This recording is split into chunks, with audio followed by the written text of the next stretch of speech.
Hello students, class 8th में हम आज आगे का करेंगे लैंड यूज, भूमि का उपयोग। The most important natural resources found on the earth is land.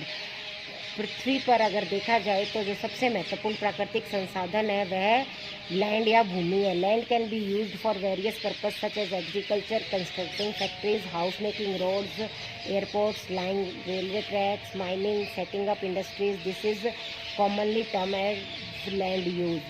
Land का जो यूज़ है वह बहुत से अलग अलग उद्देश्यों के लिए किया जाता है, जैसे कि एग्रीकल्चर खेती के लिए, कंस्ट्रक्टिंग फैक्ट्रीज बनाने के लिए, घर बनाने के लिए, सड़कें बनाने के लिए, एयरपोर्ट बनाने के लिए, रेलवे ट्रैक बिछाने के लिए, माइनिंग खुदाई खदानों के लिए और अलग अलग जगह इंडस्ट्रीज को सेटअप करने के लिए किया जाता है। और इसलिए यह सामान्य रूप से इस तरह के जो सभी काम हैं उन्हें एक ही शब्द लैंड यूज़ के रूप में इस्तेमाल किया जाता है।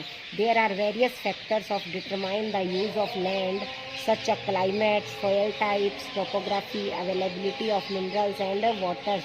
यहाँ पर बहुत से तथ्य ऐसे हैं जो वास्तव में लैंड यूज़ को मतलब प्रभावित करते हैं।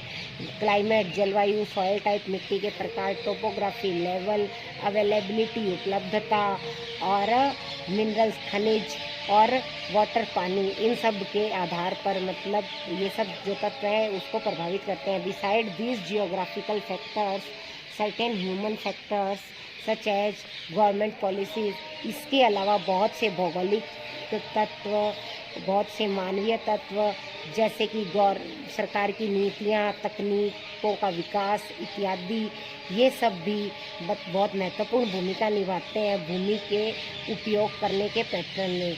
On the basis of ownership of land, अब अगर हम मालिकाना हक के आधार पर देखें या ऑनरशिप के आधार पर देखें तो लैंड को 2 टाइप्स में डिवाइड किया गया है। फर्स्ट है प्राइवेट लैंड एंड सेकेंड है कम्युनिटी लैंड।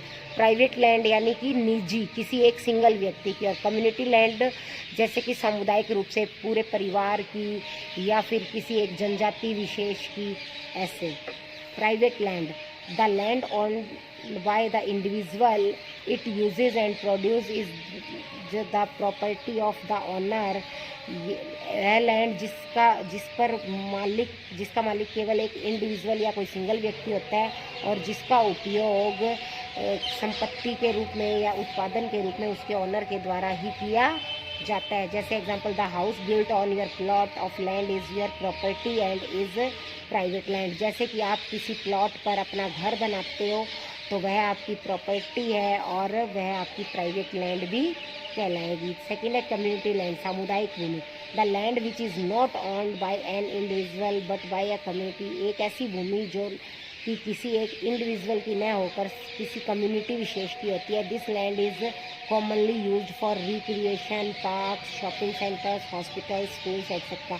और इस प्रकार की जो भूमि है वो सामान्यतः कुछ न कुछ नया करने के लिए, पार्क इत्यादि बनाने, शॉपिंग मॉल बनाने, हॉस्पिटल, स्कूल इत्यादि इस तरह के कुछ सामुदायिक कामों के लिए यूज में ली जाती है। This community land is also called common property resource, और इसे एक सामान्य संपत्ति संसाधन भी कहा जाता है। एग्जाम्पल जैसे क्लब है, कम्युनिटी सेंटर है, ये कम्युनिटी लैंड के अच्छे उदाहरण माने गए हैं जो कि बड़ी संख्या में लोगों के लाभ और मनोरंजन के लिए बनाए जाते हैं। Therefore it is also known as the common property resource, और इसलिए इन्हें सामुदायिक रूप से या सामान्य संपत्ति संसाधन कहा जाता है। चेंज इन लैंड यूज़, जो लैंड यूज़ है उसमें बदलाव करना। Since human being came into exist, जब से मानव अस्तित्व में आया है, they have been using land for various purpose. वे तब से ही भूमि को अपने अलग अलग उद्देश्यों के लिए यूज में ले रहे हैं। Early man was basically a food gather but with the discovery of agriculture.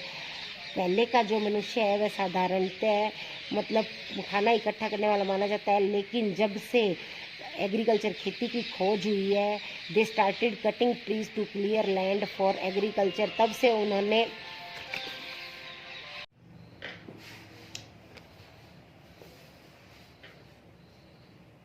They started cutting trees to clear land for agriculture.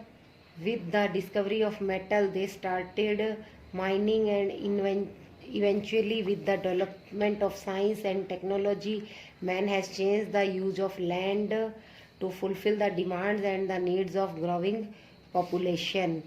उसने पेड़ काटना शुरू किया, अपनी एग्रीकल्चर की आवश्यकता की पूर्ति के लिए भूमि को साफ किया, और जैसी मेटल की खोज हुई उसने माइनिंग यानी कि खुदाई शुरू कर दी, और इसी के साथ साथ जैसे विज्ञान के साथ नई नई तकनीकें विकसित होने लगी, मनुष्य ने भूमि के उपयोग के तरीकों में भी बदलाव ले आया, और वह अपनी डिमांड या मांगों को पूरा करने के लिए, अपनी आवश्यकताओं की पूर्ति के लिए, जैसे कि जनसंख्या लगातार बढ़ रही थी, के लिए भूमि का उपयोग करना शुरू कर दिया. People are not using the various recreational purpose. People are not using the cultivable land for industrial and residential purpose. जो लोग हैं वो ज़्यादातर जो खेती के लिए उपयोग में ली गई भूमि है वह उद्योगों के लिए या रहने के उद्देश्य से इस्तेमाल नहीं करते हैं. शहरी क्षेत्रों में जो land is used for various recreational purpose, शहरी क्षेत्रों की जो भूमि है वह बहुत ही अलग अलग तरीके के उद्देश्यों के लिए काम में ली जाती है. The changes in the land use also led to the degradation of land. जो बदलाव आ रहे हैं भूमि के उपयोग में दिन दिन, वह मतलब भूमि के पतन को भी मतलब बढ़ावा दे रहे हैं. It has also led to desertification, landslide, soil erosion, and this has become a threat to the environment. यह मतलब भूमि में भूस्खलन, मिट्टी के कटाव, भूमि का खिसकना और इस तरह के और हमारे पर्यावरण के लिए बहुत ही बड़ा खतरा उत्पन्न कर रहे हैं. Factors responsible for changes in the land use.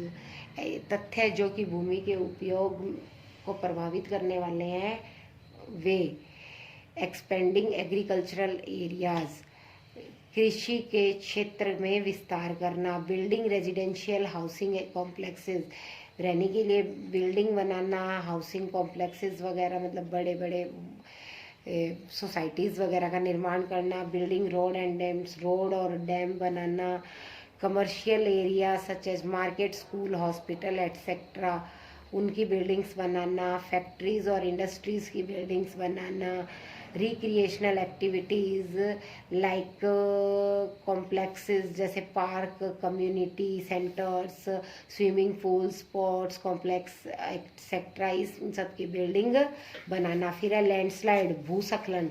Landslide are the geographical phenomenon where large masses of rocks, debris, topsoil of the earth moves or slide down a slope. Landslide, भूस्खलन एक भौगोलिक मतलब आपदा है जो कभी भी आ सकती है बड़े स्तर पर. इसमें क्या होता है कि चट्टानें, मिट्टी के ढेर या ऊपर से मिट्टी नीचे की ओर गिरने लगती है पृथ्वी पर, नीचे की ओर मतलब स्लाइड्स डाउन अ स्लोप, ढलान की ओर मूव करती है. दिस हैपन मेनली इन हिली और माउंटेन्स एरिया. ऐसा ज़्यादातर पहाड़ी और पर्वतीय क्षेत्रों में होता है. There are various factors which are responsible for landslide. यहाँ पर बहुत से तथ्य ऐसे हैं जो कि लैंडस्लाइड के लिए उत्तरदायी हैं. A long spell of rainfall can cause heavy landslide. एक लंबे समय से लगातार होने वाली बरसात मतलब एक भारी लैंडस्लाइड या लंबे बड़े भूस्खलन का कारण हो सकती है. इरोजन कॉज बाय रिवर्स और ओशियन वेव्स, नदियों के और समुद्र में उठने वाली लहरों के कारण होने वाला मिट्टी का कटाव. Areas prone to the earthquake, भूकंप के जो क्षेत्र हैं, भूकंप प्रभावित क्षेत्र. फ्लड एंड वॉल्केनिक इरप्शंस, बाढ़ और ज्वालामुखी के कारण. लॉस और absence of vegetative growth and soil nutrients, प्राकृतिक वनस्पति के ग्रोथ का और मिट्टी में पोषक तत्वों का अभाव. Human factors such as construction, मानवीय तथ्य जैसे कि निर्माण या जंगलों को काटना, माइंस में ब्लास्ट करना, वाइब्रेशन करके हैवी मशीनरी वगैरह का यूज़ इत्यादि, ये सब लैंडस्लाइड के मुख्य कारण हैं. These are various effects of landslide such as. और बहुत से ऐसे प्रभाव है लैंडस्लाइड के damage of life, damage to life and property on large scale, बड़े स्तर पर संपत्ति और भूमि और जीवन का नुकसान होना। Road and railway communication is disturbed and large areas are isolated, सड़क और रेल संचार में बाधाएं उत्पन्न होना और बड़े एरिया में को काफ़ी समय तक बंद कर देना। Power transmission and telecom system is disturbed, बिजली और फोन सेवाएं बाधित होना। कंजर्वेशन ऑफ लैंड, भूमि का संरक्षण। The land availability is getting limited due to increasing population and over use of land, भूमि की जो उपलब्धता है वह सीमित होती जा रही है और जनसंख्या लगातार बढ़ती जा रही है। इस कारण जनसंख्या का उपयोग अधिक होता जनसंख्या बढ़ने के कारण भूमि का अधिक से अधिक उपयोग होता जा रहा है। There is a large scale destruction of forest, इसके कारण बड़े स्तर पर जंगलों को काटा जा रहा है। Deforestation was has led to desertification and erosion of soil, जो पेड़ों को जंगलों को ज़्यादा से ज़्यादा काटने के कारण रेगिस्तान और मिट्टी के कटाव की स्थिति उत्पन्न हो रही है। It is important that land should be conserved and the various ways by which it can be done are, यहाँ यह महत्वपूर्ण है कि भूमि को किस प्रकार संरक्षित किया जाए और उसके लिए हमें क्या करना चाहिए। First, planting more trees, for example afforestation, अधिक से अधिक पेड़ लगाने चाहिए, जंगलों को नहीं काटना चाहिए, जंगलों की तरह पेड़ लगाने चाहिए। Over grazing should be controlled which can be done by creating more pasture land, ज़्यादातर मतलब जंगलों में जो पशु वगैरह चलाए जाते हैं उन्हें नियंत्रित करना चाहिए और ऐसे अलग से क्षेत्र बनाए जाने चाहिए। Thorny bushes should be grown so that sand dunes can be stabilised, और कंटीली झाड़ियाँ अधिक से अधिक उगाई जानी चाहिए जिससे कि मिट्टी के जो टीले या ढेर होते हैं वे एक जगह स्थिर रह सकें। Use of pesticides and chemical fertiliser should be minimise, कम से कम रासायनिक उर्वरकों और पेस्टिसाइड्स का उपयोग करना चाहिए। Modern technology method should be used in mining activities to minimise land degradation, आधुनिक तकनीकें और तरीकों का इस्तेमाल कर माइनिंग की जो खुदाई की जो गतिविधियां हैं उन्हें कम किया जाना चाहिए जिससे कि भूमि का कटाव या डिग्रेडेशन या पतन कम से कम हो पाए।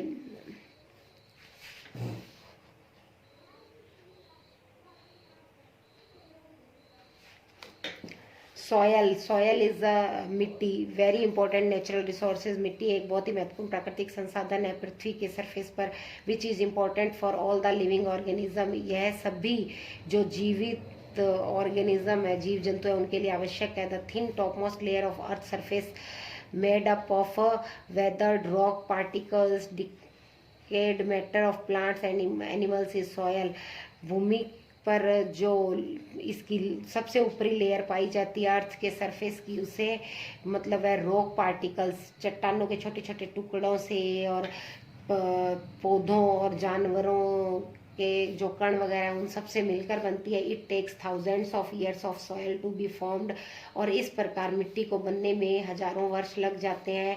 It is a slow process, ये काफ़ी धीमी प्रक्रिया है। Therefore soil is the complex mixture of living and non living material, इसलिए हम कह सकते हैं कि मिट्टी एक मतलब एक मिक्सचर ऐसा है जिसमें लिविंग और नॉन लिविंग दोनों प्रकार के मटेरियल्स यूज आते हैं। And the right mix of minerals, और सही ढंग से अगर इनको मिक्स किया जाता है तो मिनरल और जो ऑर्गेनिक मैटर है वो मिलकर सॉयल को फर्टाइल या उपजाऊ बनाते हैं। Factors of formation of soil, मिट्टी के बनने के जो तथ्य हैं वो कैसे हैं। There are various factors leading the formation of soil, यहाँ बहुत से तथ्य दिए गए हैं जो कि मिट्टी को बनाने में सहायक हैं।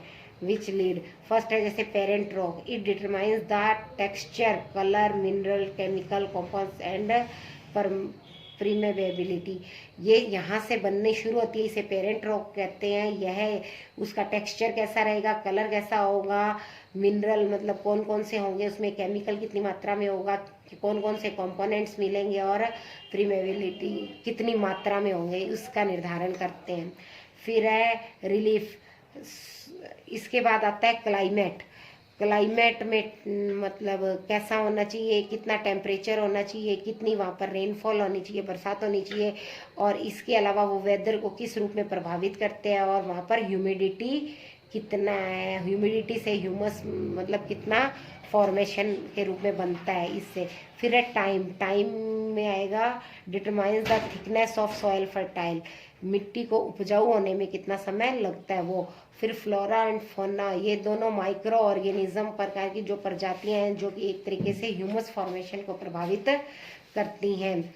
इसके बाद रिलीफ, लास्ट में क्या होता है, स्लोप और एल्टीट्यूड डिटरमाइन सॉयल एक्यूमुलेशन, ये ढलान के रूप में या एक मिट्टी जो है वो निर्मित होती है। आगे का हम कल पढ़ेंगे।